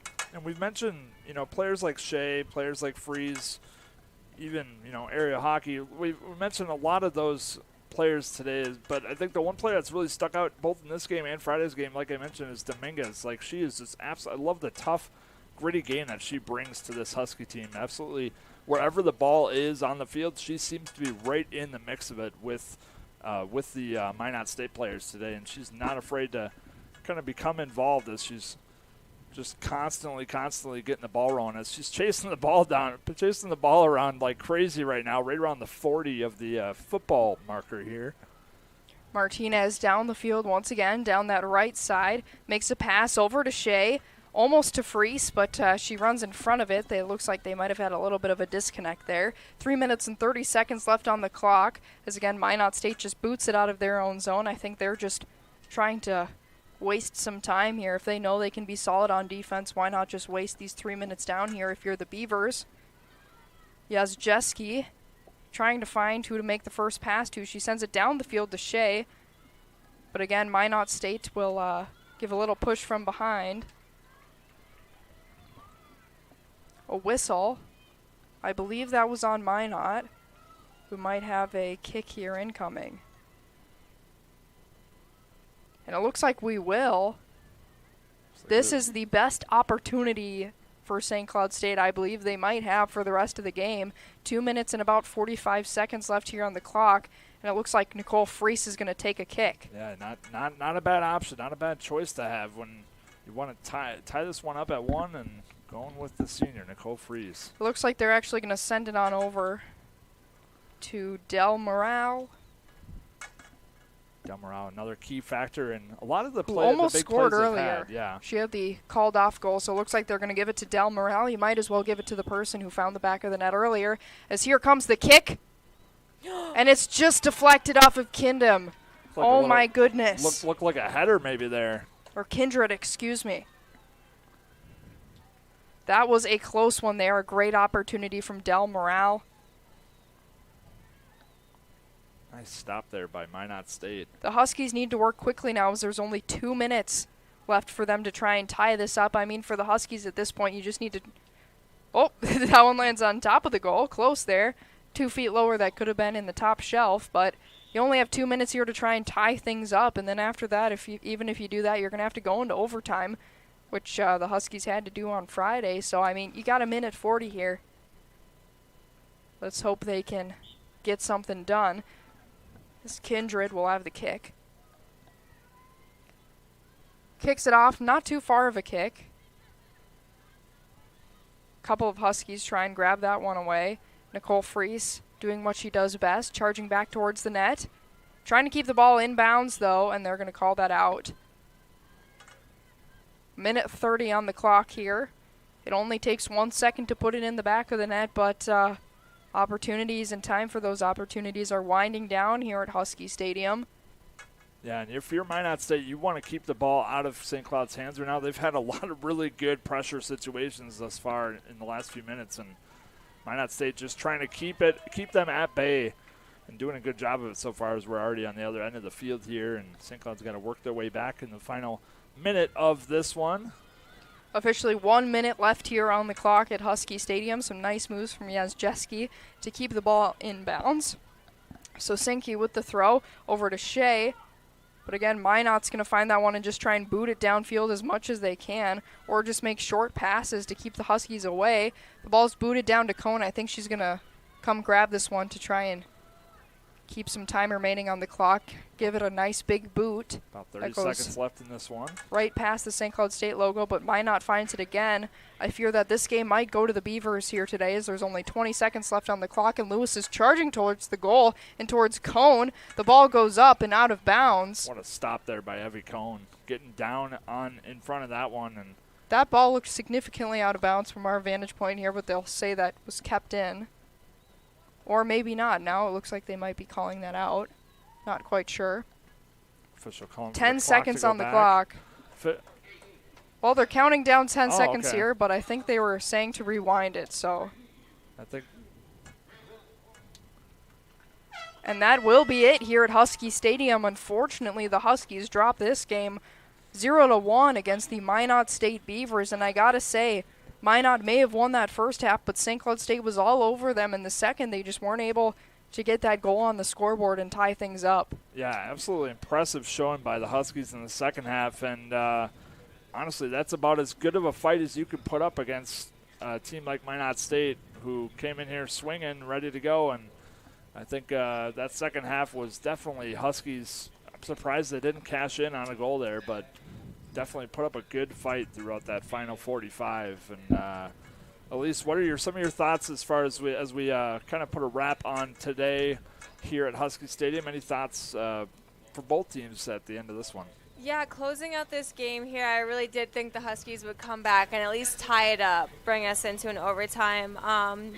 It wasn't for a lack of trying. 2 missed goals, plethora of shots on net. They really did shut down the Minot State Beavers. I don't think that they had one significant shot on net except for that last one that freshman goalkeeper Even Cohn saved very nicely. I think that they should be proud of their effort that they brought in the second half. I think if the Huskies can starting their games like that and playing through that the continual season, I think that they'll have no issue tagging on some wins for their conference games. Yeah, you got to love the fight that this team has put up, and if you're Arvidsson, you can't be too ashamed of the effort that this team has put forth through the last couple games here in conference play, and just phenomenal work done by the Huskies overall, and just could not quite cash in to tie it up here as Minot State comes away with the 1-0 win today at Husky Stadium. Yes, I don't think this game is something you can be that ashamed of. And here at Husky Stadium, for anyone listening that might be close to the stadium, I believe if I read that right, there might be post-game autographs today at the game, which is cool thing to see here with some of these awesome St. Cloud State players. But again, the Beavers win this one 1-0. And taking a look at the NSIC standings, St. Cloud State will have a pretty much identical record to Wayne State, sitting towards the bottom of the standings, but still Minnesota, Duluth, and MSU Moorhead behind them at 0-4. And then Minot State, it looks like, should remain around their 4th place spot. They'll move to 3-2 overall and 2-0 with conference games. Bemidji State currently at 1, Upper Iowa at 2, and Minnesota State Mankato at number 3. Taking a look for the Beavers, they'll be away on Friday, taking on Southwest Minnesota State and then the University of Sioux Falls after that. And I assume those 2 games will probably go to Minot State, since both of those teams towards the lower end of the standings. And for your St. Cloud State Huskies, coming up for them this Friday, they'll be in Winona taking on the Winona State Warriors. That game should actually be very close, as Winona State only sitting 1 more spot above the Huskies in the standings. They're 0-1 in conference play and 1-2 overall, so that could be another great opportunity for the Huskies to try and tack one on, especially before playing Upper Iowa, who are number 2 in the NSIC. So I think this game next Friday against Winona is going to be critical. It's an away game, which might be a little tougher, but that's one you got to win. That's cannot wait for that matchup on Friday. One of your best opportunities. The Warriors there. So that game is going to be at 5 p.m. in Winona. And coming up, like I said, for the Beavers, they'll be in Marshall taking on Southwest Minnesota State on Friday at 3. So unfortunately, the Huskies dropped this one, but it was not a bad game by any means. The Huskies, if they would have played like they did in the second, in the first, then I think they could have had this game. But they had a couple of goals called off, unfortunately. And then for the Beavers, again, that lone goal from Chloe Allen. So we'll close things out here, but once again, I'm Sydney Wolf, joined alongside Josh Wheeler and Elise Strecker. It's been a pleasure calling St. Cloud State women's soccer here on 97.5 Radio X KVEX. We're going to send it on out here, but thanks for joining us here at Husky Stadium. We'll have more St. Cloud State women's soccer coverage coming your way here in the next few weeks on 97.5 Radio X.